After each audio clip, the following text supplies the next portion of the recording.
Hey guys, welcome back to this channel. In this video, I'll be showing you guys how you can recover deleted projects on CapCut PC. Go to menu and select back to homepage.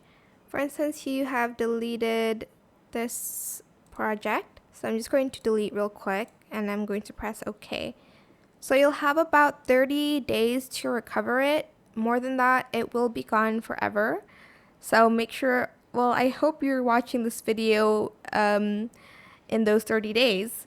But let's go to the trash section, and to recover it, select the project that you want to recover. I just want to recover this one.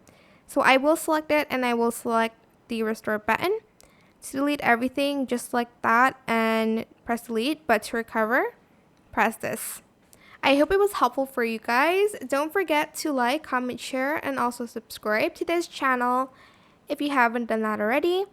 If you have any more questions about this video, just leave it in the comment section down below. I will try my best to answer them all for you guys. And if you found this video helpful, please click the thanks button as well. That is it for this video.